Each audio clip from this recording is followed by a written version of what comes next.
नमस्कार दोस्तों, मैं अरुण अपने YouTube चैनल पे आपका स्वागत करता हूँ।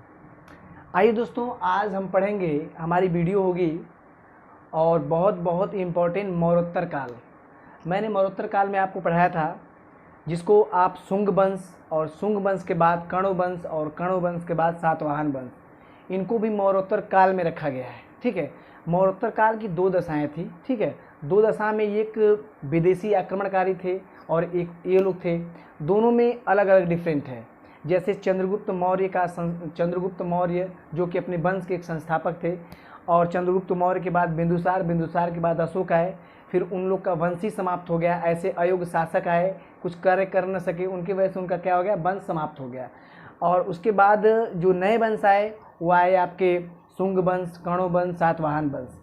अब ऐसी स्थिति में देखा जाए तो कुछ ऐसे विदेशी आक्रमणकारी है जिन्होंने भारत पे अपनी सत्ता जमाया था। ठीक है, तो उनको ही आज हम पढ़ेंगे इस वीडियो के माध्यम से। थोड़ा सा आप ध्यान देंगे तो वीडियो क्लियर हो जाएगी कि कैसे इस चीज़ को देखेंगे। चलिए देखते हैं, जो विदेशी आक्रमणकारी हैं तो वो उसमें से 4 लोग मुख्य हैं जो आए थे। कौन कौन लोग आए थे? जो पहले थे उनको बोलते हैं विदेशी यूनानी। ठीक है, जो पहले आए थे उनको बोलते हैं विदेशी यूनानी। इनको ग्रीक भी बोला जाता है। क्या बोला जाता है? ग्रीक भी बोला जाता है। और क्या बोला जाता है? कई जगह से क्वेश्चन आता है। और बोला जाता है इनको बैक्ट्राई।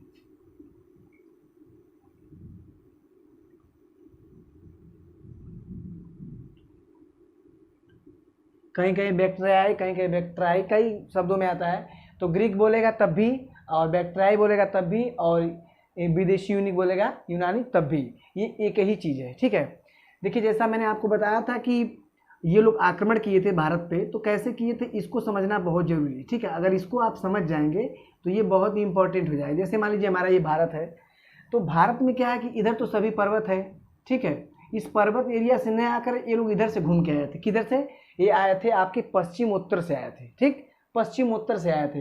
ये इंपॉर्टेंट है। और सबसे पहले जो भी जितने भी विदेश को लगाए थे भारत पर आक्रमण करने के लिए, ये सभी लोग यहीं से आए थे। खासतौर सिंधु नदी, पाकिस्तान का क्षेत्र अपना, यहीं से आए थे। तो यही समझना है। अब ये विदेशी आक्रमणकारी आए तो इनका भी कई कबीला था, कई भाग था, जिसमें से जो इंपॉर्टेंट खुल के आए विदेशी यूनानियों को, उसकी हम चर्चा करेंगे, यहाँ देखेंगे। ठीक है, इसके बाद जो आए थे, इसके बाद क्या आए थे? इनके बाद भी एक आए थे।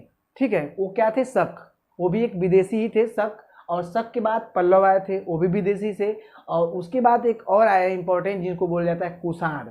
तो वो भी क्या थे? विदेशी से। तो ये लोग विदेशी से और किस तरह भारत पे अपना सत्ता जमाए, इसको हम देखेंगे इस वीडियो के माध्यम से। देखिए, सबसे पहले अगर बात किया जाए तो एक ऐसे विदेशी आक्रमणकारी आए थे, उनका नाम हम आपको नोट करना चाहेंगे। उनको बोला जाता है डिमेट्रियस।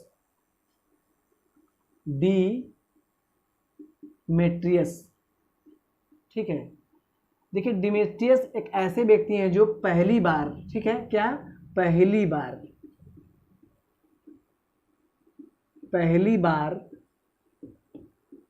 भारत पर आक्रमण किए थे। ये नोट करेंगे कि सबसे पहले विदेशी यूनानी में किसने भारत पर सबसे पहले आक्रमण किया था? दो डिमेट्रियस ये थे। ये सबसे इंपॉर्टेंट है, यहाँ से क्वेश्चन कई बार पूछ लिया जाता है। उसके बाद करें, आक्रमण करने के बाद क्या हुआ था कि इन्हें कई राज्यों पे इनका कब्जा हो गया। जैसे यहाँ देखेंगे अफगानिस्तान, ठीक है, फिर उसके बाद पाकिस्तान के बाद सिंध प्रांत। ठीक है, तो ये चीज़ों को क्या किया, इन्होंने कब्जा कर लिया था। ठीक है, ये ध्यान देंगे, यहाँ से क्वेश्चन पूछा जाता है कि डिमेट्रियस जो पहली बार भारत पे आक्रमण किए थे, तो अफगानिस्तान का क्षेत्र पहले उधर पड़ता है, उसको भी कवर किए थे। कवर करने के बाद पाकिस्तान का क्षेत्र, और पाकिस्तान के बाद सिंध प्रांत का क्षेत्र इन्होंने क्या किया था? कवर कर लिए थे। और भारत, यहाँ से निकले भारत, ठीक है, भारत के पश्चिम, ठीक, पश्चिम उत्तर साइड में कवर कर लिए थे। यही इंपॉर्टेंट है, यहाँ से कई बार क्वेश्चन पूछ लिया जाता है। अब देखते हैं सबसे इंपॉर्टेंट, जहाँ से कई बार क्वेश्चन पूछा गया है। जैसे अगर बात किया जाए तो इन लोग की राजधानी की बात करते हैं। राजधानी कहाँ थी? तो इन लोग की राजधानी थी साकल। ठीक है, राजधानी कहाँ थी? साकल। और इस साकल की बात करें तो ये पड़ता है श्यामकोट में। कहाँ पड़ता है? ये पड़ता है आपका सियालकोट में। ये आप नोट कर लेंगे। अच्छा, राजधानी की बात जो बात करते हैं, प्रमुख शासक की बात करते हैं, तो ये तो एक शासक थे ही, लेकिन ये क्वेश्चन पूछा जाता है कि प्रमुख शासक कौन थे, यानी कि विदेशी यूनानियों में प्रमुख शासक कौन थे। ठीक, प्रमुख शासक, ठीक है। तो आपने सुना होगा मिनांडर का नाम, ठीक है। कौन थे? मिनांडर। ये क्या थे? ये प्रमुख शासक थे। मिनांडर क्या थे? प्रमुख शासक थे। कई बार यहाँ से क्वेश्चन पूछा गया है कि जो प्रमुख शासक कौन थे, तो मिनांडर। और इन लोग की राजधानी कहाँ थी? सबसे इंपॉर्टेंट नोट करेंगे तो इनकी राजधानी कहाँ थी? ये साकल में। ठीक, उसके बाद देखेंगे आगे चलकर मिनांडर ने एक क्या किया कि मैंने इनको ज्ञान प्राप्त करना था। ठीक है, तो ये एक बौद्धिस्ट मिले, जो बौद्धिस्ट का मतलब कि जो ज़्यादा बौद्ध को मानते हो, हाँ, तो मिले जिनका नाम था नागसेन। ठीक है, आगे चलकर नागसेन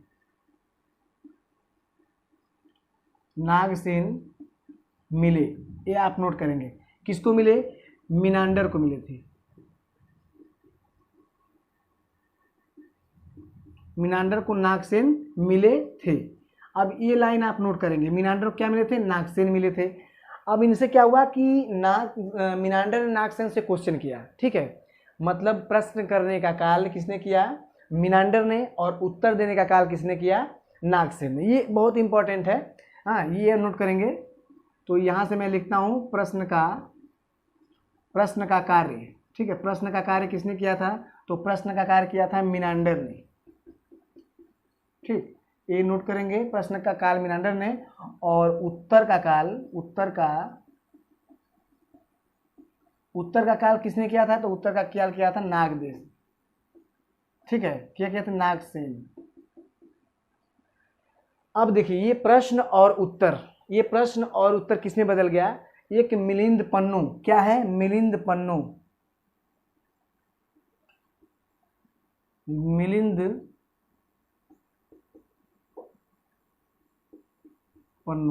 ठीक है, मिलिंद पन्नू एक बौद्ध ग्रंथ है। क्या है ये? बौद्ध ग्रंथ, ये आप नोट करेंगे। मिलिंद पन्नू एक बौद्ध ग्रंथ है, और इनकी प्रश्न का और इनके उत्तर का जवाब इसी बौद्ध ग्रंथ में है, मिलिंद पन्नू में। कई बार क्वेश्चन पूछा गया है, इसलिए मैं इसको नोट करवा दिया हूँ, बहुत बहुत बेस्ट इंपॉर्टेंट हो जाए। देखिए अब उसके बाद देखते हैं इसके बाद क्या हुआ। उसके बाद मिनांडर ने बौद्ध धर्म अपनाया। ठीक है, मिनांडर ने बौद्ध धर्म अपनाया। ठीक, अब मिनांडर ने क्या किया कि एक बौद्ध धर्म भी अपना लिया, और बौद्ध ग्रंथ जो है मिलिंद पन्नू, इसमें प्रश्न और उत्तर दोनों किसके? मिनांडर के और नागसेन के दिए गए हैं। कई बार यहाँ से क्वेश्चन पूछ लिया जाता है। उसके बाद देखते हैं जो अगला क्वेश्चन, भारत में सोने के सिक्के सबसे पहले किसने जारी किया था? तो यहाँ पे नोट करेंगे। ठीक है, भारत में पहले, ठीक है, सोने के सिक्के किसने जारी किया था? तो यूनानियों ने जारी किया था। यूनानियों ने क्या किया था? भारत में सोने के सिक्के सबसे पहले किसने जारी किया था? यूनानियों ने, जिसको बैक्टीरिया के भी नाम से जाना जाता है। ठीक है, क्या जानता है? बैक्टीरिया के भी नाम जाना जाता है, ग्रीक के भी नाम जाता है। ये चीज़ कई चीज़ है, कई बार क्वेश्चन यहाँ से पूछा जाता है, तो ये इंपॉर्टेंट आप नोट कर लेंगे। उसके बाद देखा जाए हिंद यूनानियों के पास बहुत सी कलाएँ थी, और उनके पास कला भी थी, तो कई बार यहाँ से क्वेश्चन पूछा जाता है, इसको भी नोट कर देते हैं आपको।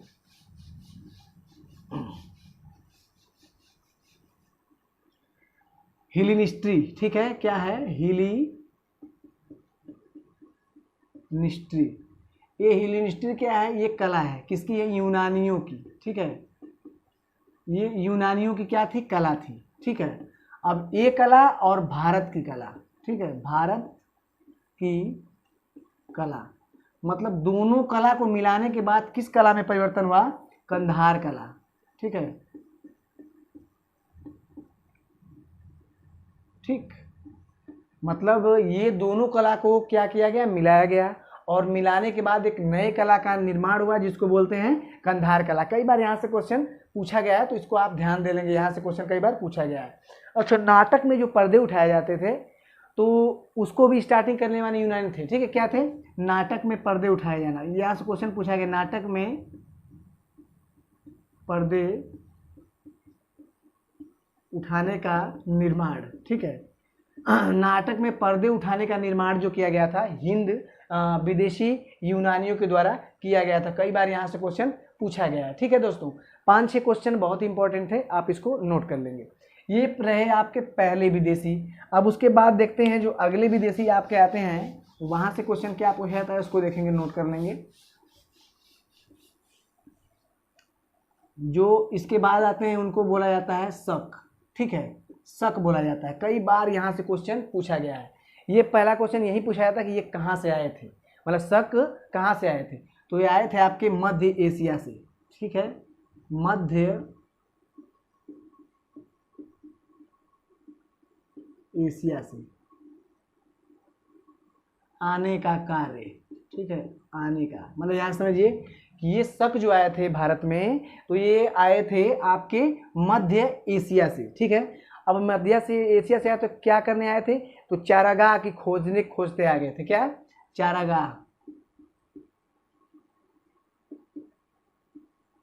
चारागाह की खोज में आए थे। ये भी मोस्ट है कि चारागाह की खोज में आए थे। ठीक है, और आने के बाद कई कबीलों में क्या किए? बट गए। ठीक है, कई कबीलों में बट गए, जिसमें 5 कबीले। ठीक है, 5 कबीले क्या थे? मुख्य थे। 5 कबीले मुख्य थे, जिसमें प्रथम कबीला जो था, ठीक है, प्रथम कबीला। ठीक है, प्रथम कबीला आपका जो पाया गया था, कहाँ पाया गया था? ये पाया गया था पश्चिमी क्षेत्र में। ठीक है, पश्चिमी शाखा जो प्रमुख थी, इसमें प्रथम कबीला जो था पश्चिमी शाखा,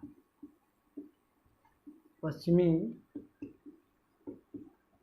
शाखा मतलब कई कबीलों में उत्तर में भी गए और दक्षिण में भी गए, पूर्वोत्तर में भी गए, पूर्व में भी गए, लेकिन पश्चिम शाखा इनकी बहुत मुख्य थी। यहाँ से क्वेश्चन कई बार पूछा गया है। ठीक है, अब देखते हैं जो प्रमुख यहाँ के राजा जो होते हैं, जो उभर के आते हैं, वहाँ से कई बार क्वेश्चन पूछा गया है। ठीक है, तो यहाँ पश्चिमी शाखा के जो प्रमुख शासक थे, ठीक है, यहाँ पे पश्चिमी शाखा के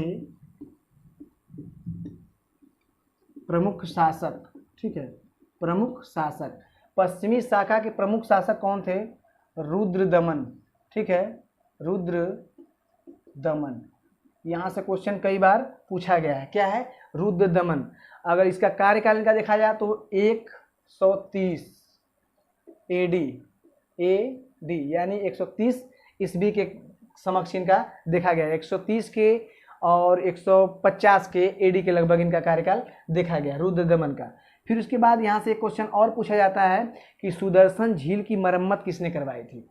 जैसा कि आपको पता है कि सुदर्शन झील जो पड़ती है आपकी गुजरात में पड़ती है, तो यहाँ से क्वेश्चन पूछा गया है कि मरम्मत किसने करवाया था। ठीक है, तो मरम्मत किसने कराया था? रुद्रदमन ने करवाया था। ठीक है, सुदर्शन झील की मरम्मत। ठीक है, सुदर्शन झील की मरम्मत शक के कार्य में हुआ था, शक के कार्यकाल में हुआ था। ये भी आप नोट कर लेंगे। सुदर्शन झील की मरम्मत किसके कार्यकाल में हुआ था? इसके कार्यकाल में हुआ था, शक के कार्यकाल में। ठीक है, उसके बाद एक क्वेश्चन और पूछा जाता है जो सबसे इम्पोर्टेंट है कि एक अभिलेख है। जैसे मैंने अभिलेख को आपको बताया था कि अशोक के कार्यकाल में बहुत से अभिलेख ऐसे थे। ठीक है, लेकिन एक ऐसा अभिलेख है जूनागढ़ अभिलेख, जो कि संस्कृत में लिखा गया है। कौन सा अभिलेख है? जूनागढ़ अभिलेख। जूनागढ़ अभिलेख। ठीक है, जूनागढ़ अभिलेख जो रुद्रदामन ने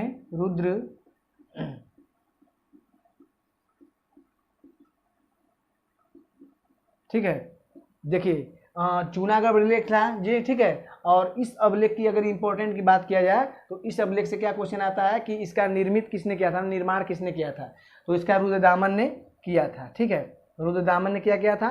चूनागढ़ अभिलेख। अच्छा, ये क्वेश्चन पूछा था कि ये अभिलेख किसमें है, तो संस्कृत, ठीक है। ये क्या है, ये संस्कृत में है, मतलब चूनागढ़ अभिलेख जो पड़ता है आपका गुजरात में पड़ता है, ठीक। और ये रुद्रदमन ने इसको निर्माण किया था और इस संस्कृत में है। कई बार यहाँ से क्वेश्चन पूछा गया है, ठीक है।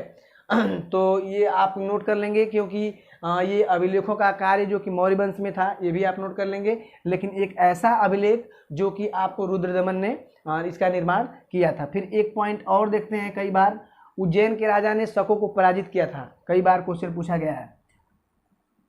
उज्जैन के राजा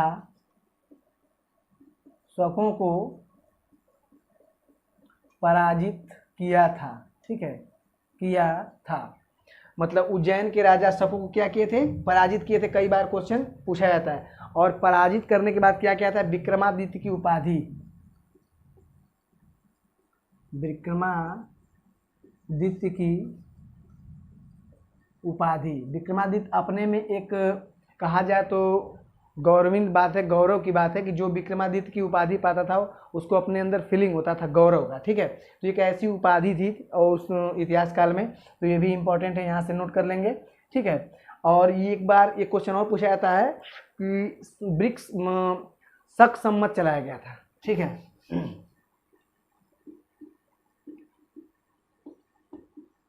शक सम्मत, ठीक है। शक सम्मत की बात करें तो ये जो कि कई बार क्वेश्चन पूछा गया है, तो ये शकों को हराने के लिए चलाया गया था। किसको, शकों को हराने के लिए, शकों को हराने के लिए शक सम्मत चलाया गया था। एक विक्रय सम्मत आगे आएगा, विक्रय सम्मत आएगा, मैं इसके बाद जो बस पढ़ाऊंगा जिसको कहते हैं कुषाण, ठीक है। तो कुछ ये शक है, शक के बाद कुषाण आएगा, इसकी वीडियो में कल आपको दे दूंगा, ठीक है। तो ये दो चीज़ आप नोट करेंगे। ये आपके यूनानी जो थे विदेशी लोग थे, और विदेशी में जो ग्रीक आने की बैक्टीरियाई कहा जाए उन लोग को, और उसके बाद शक, और शक के बाद एक छोटे से पल्लव भी आए थे। पल्लव के बारे में बताता हूँ यहाँ पे, पहलव, ठीक है। और पहलव की बात करें तो यहाँ से क्वेश्चन ज़्यादा कुछ नहीं पूछता है, लेकिन हाँ प्रमुख शासक पूछता है। पहला क्वेश्चन क्या पूछता है कि प्रमुख शासक, ठीक। तो प्रमुख शासक की बात करें तो प्रमुख शासक जो है गोदो फर्निस, क्या है, गोदो फर्निस, गोदो फर्निस, ये क्या है, पल्लव के प्रमुख शासक। और राजधानी की बात करते हैं, राजधानी की बात करते हैं तो क्या थी, तक्षशिला, ठीक है, तक्षशिला थी। यानी पल्लव मतलब 3 वंश आपको मैंने बता दिया जो कि आपके होंगे ग्रीक यूनानी, जो कि आपको विदेशी यूनानियों में आप देखें, उसके बाद शक देखें, शक के बाद पहलव देखें, ठीक है। और पहलव के बाद जो सबसे इंपॉर्टेंट है बैक्टीरियाई। तो कई बार क्वेश्चन, अब कल हम जो आपको वीडियो देंगे इसमें से जो बचेगा वीडियो, उसको बोलेंगे आप कुषाण, ठीक है। वीडियो कैसा लगा आप नोट्स बनाइएगा, ठीक है। नोट्स बना के उसके बाद आप देखिए, वीडियो अच्छा लगे तो लाइक करिए, सब्सक्राइब करिए। Thank you.